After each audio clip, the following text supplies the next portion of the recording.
Hello everyone, I am Sandhya Kumari, assistant professor department of philosophy LNT college. आज मैं दर्शन शास्त्र के से जैन दर्शन के बारे में बताऊंगी। हमारे दर्शन शास्त्र में मुख्य रूप से भारतीय दर्शन में जिसकी चर्चा की गई है उसमें 9 दार्शनिकों का एक वर्ग है, जिसमें 3 हैं जो वेद को नहीं मानते हैं यानी नास्तिक दर्शन, और बाकी षड दर्शन है जो वेद को मानते हैं।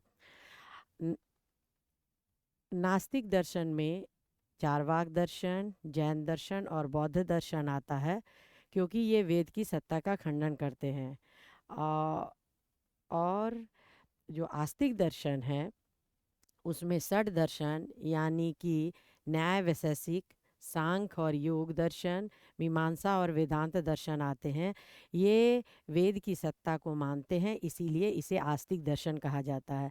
तो नास्तिक दर्शन के अंतर्गत जैन दर्शन आता है, जिसमें जिसके बारे में हम उनके एक प्रमुख सिद्धांत है शब्दभंगी न्याय, उस पर हम परिचर्चा करेंगे। सबसे पहले शब्दभंगी न्याय या स्यादवाद और परामर्शवाद, तीनों को एक ही सिद्धांत है, जिसमें विचारकों ने अपने अपने अलग तरीके से विचार दिया है, जिसके कारण ये 3 नाम पड़े हैं। स्यादवाद इसलिए इसको कहा जाता है क्योंकि कोई भी कथन कहते हैं तो उसमें ये माना गया कि जो हम कहते हैं साधारण मनुष्य उसकी बातें निरपेक्ष नहीं होती है, वो सापेक्ष होती है। और एक वस्तु के कई धर्म होते हैं, और साधारण मनुष्य एक समय में वस्तु का एक ही धर्म का ज्ञान प्राप्त कर सकता है, इसीलिए वो निरपेक्ष नहीं हो सकता है। तब उन्होंने स्यादवाद का सिद्धांत दिया।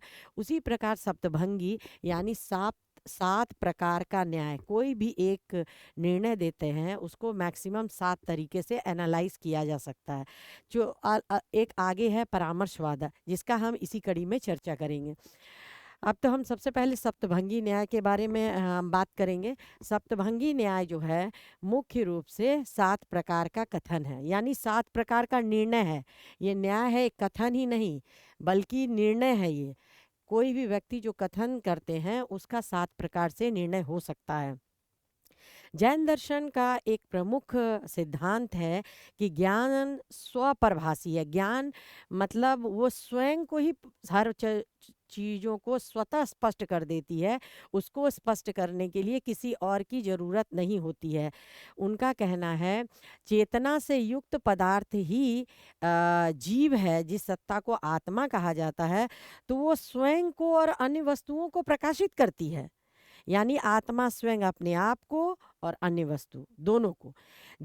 पर जब आत्मा पर बंधन पड़ जाता है यानी बंधन युक्त हो जाता है, तो वह अपने ज्ञान का प्रसार नहीं कर पाती है, यानी उसका ज्ञान बाधित हो जाता है। उसके पीछे का कारण है अज्ञान। अज्ञान के कारण ही बंधन पड़ते हैं।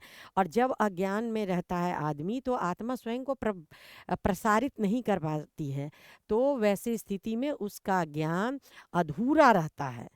इस अधूरे ज्ञान पर ही ये स्यादवाद का सिद्धांत आया है। जब आत्मा मुक्त हो जाती है तो ज्ञान का प्रसार हो जाता है। जैन दर्शन का कहना है कि वस्तुओं के अनंत धर्म होते हैं, एक धर्म नहीं बल्कि हर वस्तु के अनंत धर्म होते हैं, और प्रत्येक वस्तु को हम जो साधारण मनुष्य है उसके धर्म का ज्ञान एक समय में सभी का प्राप्त नहीं कर सकता है। उनका कहना है कि जो जीव होते हैं वो 2 तरह के होते हैं, एक मुक्त जीव और एक बद्ध जीव। मुक्त जीव केवली ज्ञान से युक्त होता है। उन्होंने केवली शब्द का प्रयोग किया है।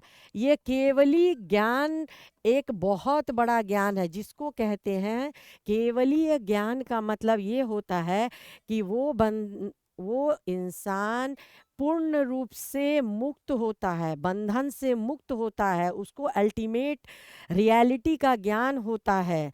और वो एक समय में वस्तु के विभिन्न धर्मों का ज्ञान उसे होता है, उसके ज्ञान को केवली ज्ञान कहा जाता है।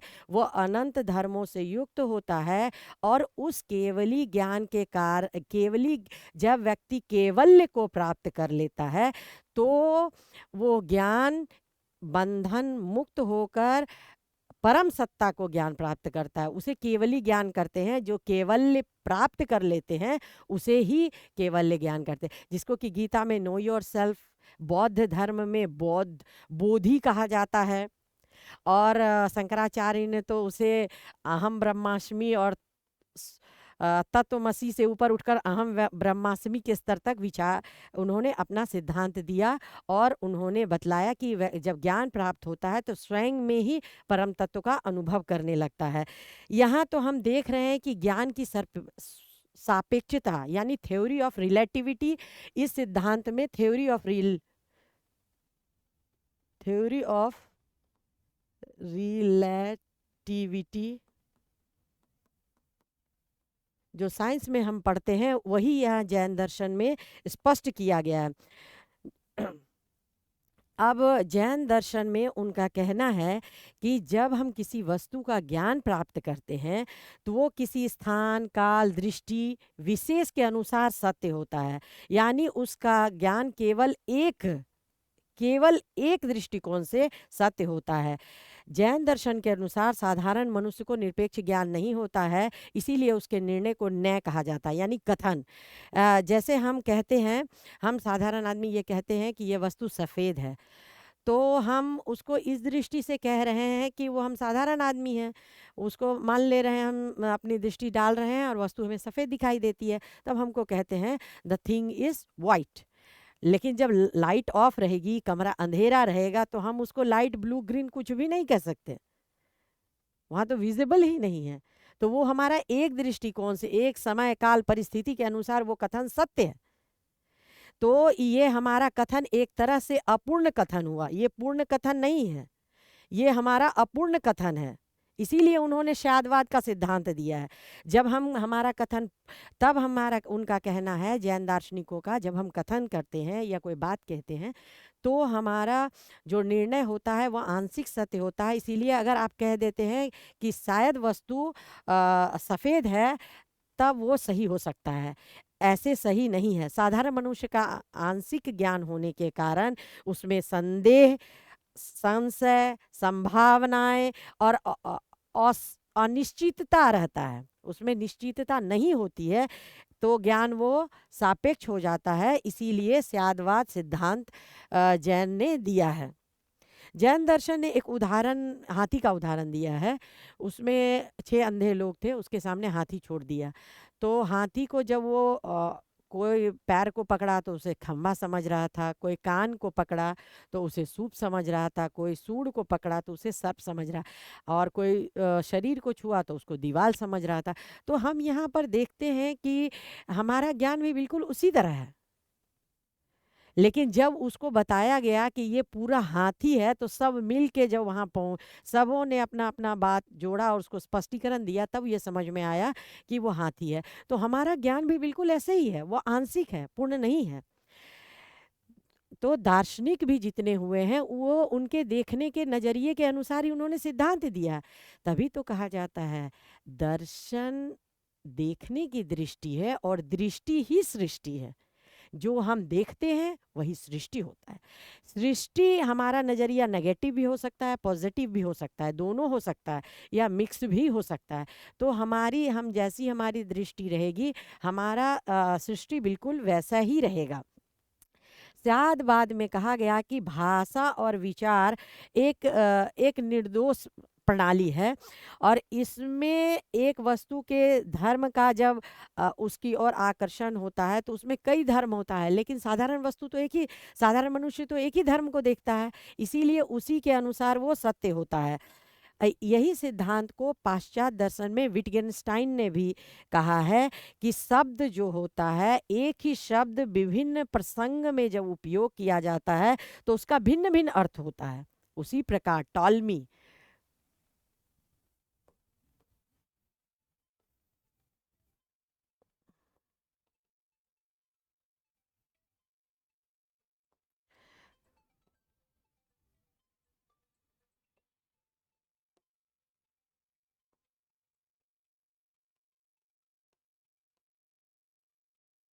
उसी प्रकार टॉलमी टॉलमी ने कहा है, नैतिक नियम भी प्रसंग अनुसार ही सत्य होता है, हमेशा वो सत्य नहीं होता है।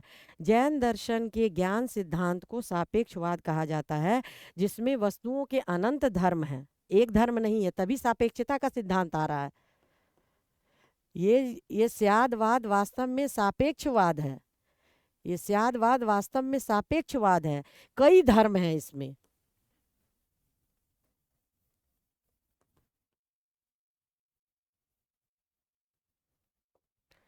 अनंत धर्म,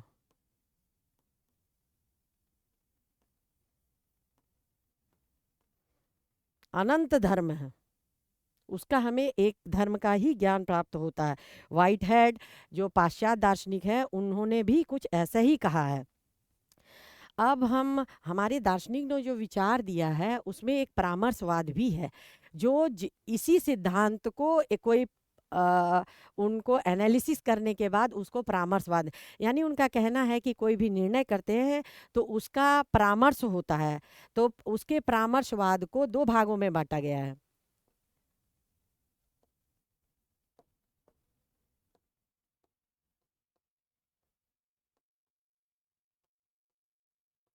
इसमें एक है भावात्मक और दूसरा है निषेधात्मक।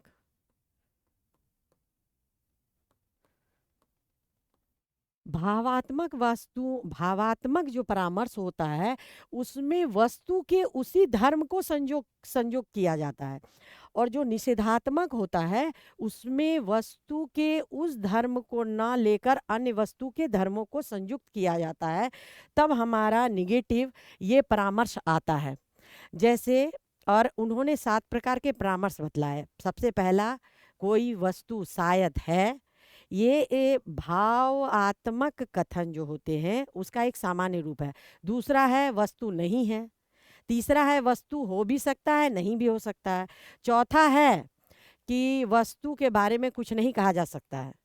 पांचवा कथन है वस्तु हो भी सकता है, कुछ कहा भी नहीं जा सकता है। छठा है वस्तु नहीं भी हो सकता है और कुछ कहा भी नहीं जा सकता। और लास्ट में ऊपर के जितने भी 6 कथन है उसको मिला दिया। वस्तु है, नहीं भी है, कहा भी जा सकता है, नहीं भी कहा जा सकता है, यानी व्यक्त किया जा सकता है, नहीं भी किया, यानी कुल मिलाकर सभी धर्मों, सभी जो परामर्श 7 परामर्श हैं उनको जोड़ दिया गया है। ये इसी के कारण इसके दर्शन जो अभी हम परामर्शवाद कहा जाता है, जैन दर्शन ने वो परामर्शवाद का सिद्धांत दिया है। अब जाहिर सी बात है, जब दार्शनिक कुछ विचार करते हैं तो आलोचक उसकी आलोचना भी करते हैं। तो यहाँ पर हम कुछ आलोचनाएं दी गई है जो इस प्रकार है। सबसे पहले वेदांतियों ने कहा है कि स्यादवाद तो संशयवाद है, क्योंकि ये सब शायद में ही रह जाएगा, तो हमें सापेक्ष ज्ञान, हमें तो कुछ ज्ञान ही प्राप्त नहीं हुआ, तो इसको क्यों ना संशयवाद कहा जाए, क्योंकि ये तो संभववाद, संभावनावाद का ही एक रूप है। इसे उन्होंने पागलों का प्रलाप भी कहा है, और कहा कि इसमें नियतता और नियतता, सत्य और सत्य सभी धर्मों को जोड़ दिया गया है, तो ये आत्म विरोधी सिद्धांत और कथन दोनों है, इसलिए इसे अस्वीकार किया जाए। लेकिन जब इन्होंने ऐसी बात कहा है तो तब, और उन्होंने ये भी तर्क दिया है वेदांतियों ने कि आप साथ ही धर्म, साथ ही कथन क्यों बनाए, उससे ज़्यादा क्यों नहीं हो सकता है। तब जैनियों ने उसका उत्तर दिया है कि इसको अवलोकन करने के बाद इसके 7 प्रकार के ही उत्तर हो सकते हैं, उससे अधिक या कम नहीं होंगे, इसीलिए उन्होंने साथ दिया है। फिर आलोचकों ने ये कहा है कि इसका ज्ञान तो आंशिक है, और आंशिक ज्ञान जहाँ होगी वहाँ तो तत्व ज्ञान की संभावना ही नहीं है, तत्व ज्ञान तो बिल्कुल ही काल्पनिक हो जाएगा। ये तो फिर केवली ज्ञान या अनंत धर्मों का ज्ञान, ये तो कोला काल्पनिक बन जाएगा। इसका सिद्धांत तो ये मतलब स्वीकार करने योग्य ही नहीं है। आलोचक ये भी कहा है, यदि सापेक्ष ज्ञान ही हमारा रहेगा तो निरपेक्ष ज्ञान तो प्राप्त करना भी संभव नहीं है। अंत में इन्होंने कुमारिल महोदय ने इसका, जो कि मीमांसा दार्शनिक हैं, उन्होंने कहा कि कुल मिलाकर देखा जाए कि उनके कथन को जो ऊपर में जो कथन दिया गया है उसमें 3 कथन को ही उसमें 3 कथन तो बिल्कुल ही अनावश्यक है, और कुल मिलाकर जोड़ तोड़ के उसी को घुमाया गया है। अब इतनी आलोचना करने के बावजूद भी इसका कुछ निष्कर्ष है।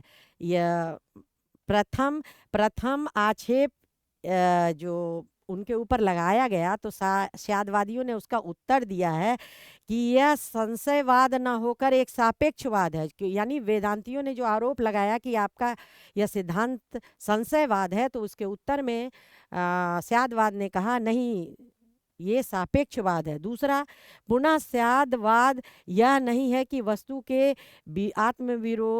विरोधी धर्म एक ही दृष्टिकोण से एक ही अर्थ में सत्य हैं, अलग अलग अर्थ में दिया जाए तो वह अलग अलग होंगे। दूसरा यह भी है कि उसमें नियतता एकता आदि है। फिर प्रायिक दृष्टि से अगर आप उस पर दृष्टिकोण डालें तो उसमें अनेकता वगैरह भी आता है।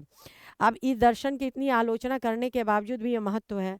महत्व ये है कि आप देखें कि धार्मिक संघर्ष होता है, दार्शनिक संघर्ष होता है, और जो पंथवादी लोग हैं वो आपस में संघर्ष करते हैं। ये सिद्धांत उनके लिए एक रामबाण साबित होगा कि ये समझे लोग कि मेरा ज्ञान आंशिक है, और आंशिक ज्ञान के कारण वो दूसरे धर्मावलंबियों पर दबाव डालते हैं, प्रेशर करते हैं, और अनावश्यक जो सामाजिक सद्भाव है उसको विध्वंस करने का प्रयास करते हैं। तो वहाँ ये बैलेंस का काम साम्यवाद करेगा।